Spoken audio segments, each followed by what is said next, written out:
خواجہ ہند وہ دربار ہے اعلیٰ تیرا، کبھی محروم نہیں مانگنے والا تیرا۔ اور نہ بادشاہ نہ کوئی وزیر زندہ ہے، نہ بادشاہ نہ کوئی وزیر زندہ ہے، در نبی کا مگر ہر فقیر زندہ ہے۔ اور یہ بھی سنیں کہ نگاہ ولی میں وہ تاثیر دیکھی، نگاہ ولی میں وہ تاثیر دیکھی، بدلتی ہزاروں کی تقدیر دیکھی۔ محترم سامعین و ناظرین، جیسا کہ آپ لوگ دیکھ رہے ہیں کہ غیر منقسم ہندوستان کی سب سے عظیم شخصیت سلطان الہند عطائے رسول خواجہ خواجگاں شہنشاہ ہندوستان کروڑوں دلوں کی دھڑکن خواجہ معین الدین چشتی اجمیری سنجری رحمت اللہ تعالی علیہ کہ روضہ مبارک کے تعلق سے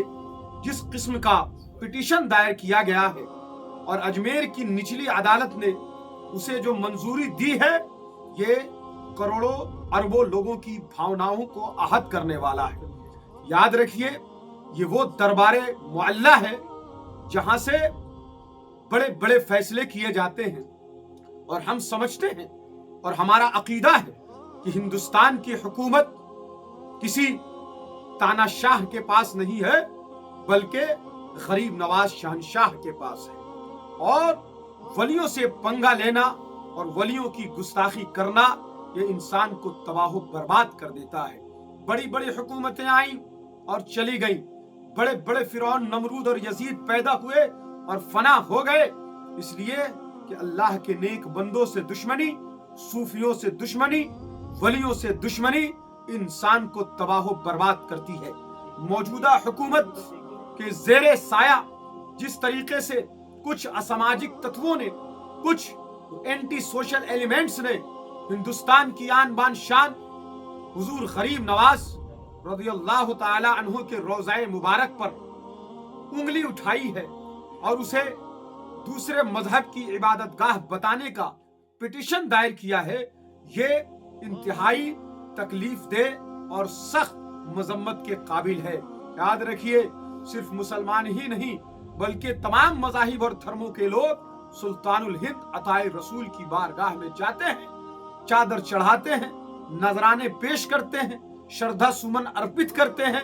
اور گلہائے عقیدت پیش کر کے اپنی محبت اور اپنی عقیدت کا اظہار کرتے ہیں۔ اس لیے اس طرح کا پٹیشن قبول کرنا یہ سراسر ہندوستان کی بھاونا کے خلاف ہے، ہندوستان کی روح کے خلاف ہے، ہندوستان کی گنگا جمنی تہذیب کے خلاف ہے، اور اس کی ہم کڑے الفاظ میں، سخت الفاظ میں مذمت کرتے ہیں۔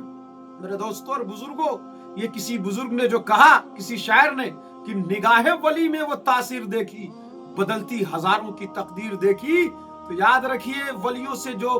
پنگا اور جو دشمنی مول لے گا اس کی حکومت بھی قائم نہیں رہے گی۔ ہم کمزور ضرور ہیں لیکن ہمارے غریب نواز کمزور نہیں ہے، اولیاء کرام کمزور نہیں ہیں، صوفیاء کرام کمزور نہیں ہیں۔ وہ روحانی تصرفات کے ذریعے انشاءاللہ تعالی ایسے ظالموں کو ضرور سبق سکھائیں گے، اور ہمیں یقین ہے کہ جو حکومت حضور غریب نواز کے روضہ منور کے خلاف کام کر رہی ہے اور جو لوگ حضور غریب نواز کے آستانے کے خلاف پٹیشن دائر کر رہے ہیں، وہ انشاءاللہ ضرور ذلیل ہوں گے، وہ ضرور رسوا ہوں گے، اور دنیا ان کے منہ پر تھوکے گی، اور ایسے لوگ دنیا میں بھی ذلیل ہوں گے، آخرت میں بھی ذلیل ہوں گے۔ ہم کل بھی محبت کرتے تھے غریب نواز سے،